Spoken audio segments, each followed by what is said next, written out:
دودھ کا مضمون بھی بہت دلچسپ ہے، بہت زبردست اسباق ہیں اس میں۔ اللہ نے اس صورت میں اس کو جو پارے کو شروع کیا نا، وما من دابۃ الا علی اللہ رزقها، بڑا مزہ آتا ہے یہ پڑھنے میں۔ زمین پہ چلنے والی جتنی مخلوق ہیں، چاہے خشکی میں یا سمندر میں، سب کا رزق کس کے ذمے ہے؟ اللہ کے اوپر ہے، اللہ کے ذمے ہے۔ وَيَعْلَمُ مُسْتَقَرَّهَا وَمُسْتَوْدَعَهَا، سب کے ٹھکانوں کو بھی وہ جانتا ہے۔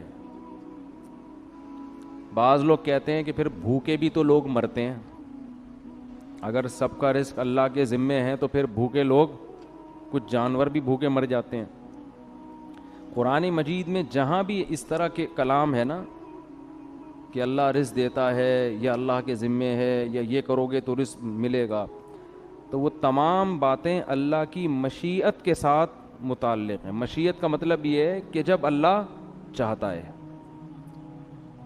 بعض دفعہ اللہ کی مصلحت ہوتی ہے تو وہ رزق پہنچا سکتا ہے، مگر کسی مصلحت سے پہنچاتا نہیں، آزمائش میں ڈال دیتا ہے۔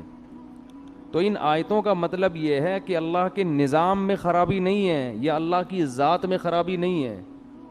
بعض دفعہ جان بوجھ کر اللہ کسی کو آزمائش میں ڈال کے بھوک سے مار دیتا ہے، کیونکہ یہ بھی موت کا ایک طریقہ ہے۔ جیسے اللہ کسی کو ایکسیڈنٹ میں مار دیتا ہے، اللہ کسی کو بخار سے مار دیتا ہے، کسی کو وبا سے مار دیتا ہے، تو اللہ کسی کو بھوک سے بھی مار دیتا ہے۔ اس کا مطلب ہے کہ اللہ کا نظام خراب نہیں ہے، تو یہ آٹومیٹیکلی نہیں ہو رہا سب کچھ جو کچھ ہو رہا ہے۔ لیکن حقیقت یہ ہے کہ ہم مشاہدہ کرتے ہیں ایسی ایسی جگہوں سے اللہ رزق پہنچاتا ہے کہ آپ کی سوچ ہوگی اور لگتا ہے کہ واقعی یہ کام کس کا ہے؟ اللہ کا۔ میں اکثر ایک واقعہ اپنا بیان میں سناتا رہا ہوں، بہت پہلے، پرانا ہو چکا ہے، پرانے لوگوں نے سنا ہے، نئے لوگ نہیں سنا، لیکن مجھے بڑی عبرت ہوئی تھی اس واقعے سے۔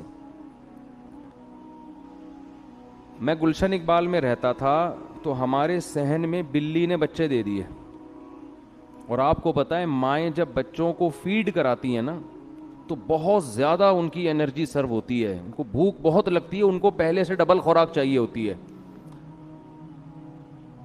تو اب مائیں جب بچوں کو دودھ پلاتی ہیں تو ان کا دال پانی رزق شوہر نے اپنے ذمے لے لیا ہوتا ہے کہ تم فیڈ کراؤ، ہم کما کے لا رہے ہیں۔ جبکہ بلیوں کے ہاں یہ سسٹم نہیں ہے کہ بلا جو ان بچوں کا ذمہ دار ہے وہ بلی کا نان نفقہ اپنے ذمے لے لے۔ بلوں کے ہاں ایسا سیٹ اپ بولو بھائی نہیں، ٹھیک ہے نا، تبھی تو وہ بلے ہیں، انسان نہ ہوتے ورنہ۔ تو بلی نے بچے دیے۔ اب بلی جب بچے دیتی ہے تو اس کو بہت حفاظت کرنی پڑتی ہے اپنے بچوں کی، شروع میں تو بہت زیادہ، دائیں بائیں نہیں جا سکتی وہ۔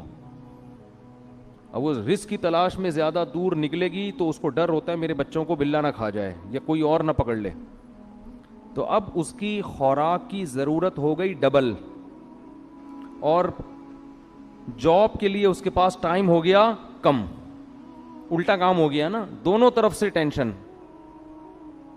لیکن اب بچوں کو اس نے فیڈ کرانی ہے، خوراک ڈبل چاہیے، ٹائم ہے نہیں اس کے پاس خوراک لینے کے لیے۔ تو میں یہ دیکھ رہا تھا، میں نے کہا یار یہ سارا دن تو ادھر پڑی رہتی ہے بچوں کی حفاظت میں، کھانے پینے کا ٹائم، میں نے کوئی پالی بھی نہیں تھی کہ اس کا ٹھیکہ میں نے لیا۔ وہ ہمارا جو گیرج تھا نا، گیراج، اس میں اس نے دیے ہوئے تھے بچے۔ تو خیر میرے ذہن میں آیا ہم کھلا دیں گے، لیکن اس وقت تک ایسا کوئی سیٹ اپ تھا نہیں ذہن میں کہ بلی کو پال لو، تو وہ تو پھر کمبل ہو جاتی ہے، وہ تو آپ کو پتہ ہے نا، بچوں سمیت بیٹھ جائے گی وہیں ٹھیا لگا کے، تو اتنا فری کرانے کے موڈ میں تھے نہیں۔ تو میرے رشتہ داروں کی دعوت تھی عید کے دن ہمارے گھر میں، تو سب کو ہم نے گھر میں بلایا ہوا تھا، والدہ کو بھی اور بھائی بہنوں کو بھی نا۔ عید کے دن میرے گھر میں سب نے کہا تھا کہ بھئی عید اس دفعہ صبح کہاں گزاریں گے؟ یہ مولانا صاحب کے گھر میں۔ تو میں گوشت خریدنے چلا گیا، بکرے کا گوشت میں لے کر آیا، چھیچڑے ہٹا کے، بہت صاف ستھرا خاندانی قسم کا گوشت، اور وہ شاپر میں پیک کرا کے بائک پہ میں گلی میں بائک کھڑی کر کے حسب معمول گوشت وہیں چھوڑ کے بھولے سے ہم گھر میں آ گئے میرے ساتھ, یہ بہت ہوتا رہتا ہے, ٹھیک ہے نا. گوشت ہمارا کہاں لٹکا ہوا ہے, بائک پہ لٹکا, اور ہم بھول ہی گئے کس سلسلے میں جانا ہوا تھا اور کس سلسلے میں آ رہے ہیں. تو گھر والوں نے کہا بھائی آپ کو بھیجا تھا گوشت لینے کے لیے. میں نے کہا او بھائی مجھے ابھی یاد آیا, او ہو میں جیسا ہی گیا ہوں اتنا ٹائم گزر چکا تھا کہ بلی خلال کر رہی تھی دانتوں میں بیٹھ کے. جیسے ہم کھا لیتے ہیں نا تسلی سے, طبیعت سے پھوڑ پھاڑ کے, آخر میں جمائیاں لے رہے ہوتے ہیں اور وہ دانتوں کو نا یوں یوں کر رہے ہوتے ہیں. تو بلی جو ہے نا طبیعت سے وہ گوشت کھا کے پیٹ بھرا ہوا تھا اس کا, اور زبان سے خلال کر رہی تھی. ایسے خلال نہیں کر رہی تھی, یوں کر کے بالکل بھائی اب مزید حاجت نہیں ہے, اب آپ لے جانا چاہیں تو لے جا سکتے ہیں. بہت شکریہ آپ کا, آپ نے ہمیں بکرے کا ایسا تازہ گوشت کھلایا, فل طبیعت سے کھایا اس نے. اور وہ گوشت کی بوٹیاں بکھری ہوئی تھیں پوری سڑک پہ. میں نے کہا ہمارے تو کسی کام کا اب یہ ہے نہیں, تو ہی کھا لے. جیسے ایک آدمی جنگل میں گیا نا قضائے حاجت کے لیے, تو کہیں کھائی میں گیا ہے, دیکھا وہاں شیر بیٹھا ہوا تھا, کہتا ہے اب تو ہی کر لے, ہماری تو ویسے ہی نکل گئی ہے, ہمیں اب کرنے کی ضرورت نہیں, اب تو ہی کر لے. ٹھیک. تو اس وقت مجھے اندازہ ہوا کہ بھائی وما من دابۃ الا علی اللہ رزقها, جتنے زمین میں چوپائے جانور چل رہے ہیں نا, روزی کس کے ذمے ہے؟ اللہ کے ذمے. اللہ اس کو یہی پہنچا رہا ہے کہ تو بچوں کی کیئر کر, ابھی عید آ رہی ہے, مفتی صاحب تیرے لیے بکرے کا گوشت خرید کے تجھے کھلائیں گے. اور یہ ہوتا ہے.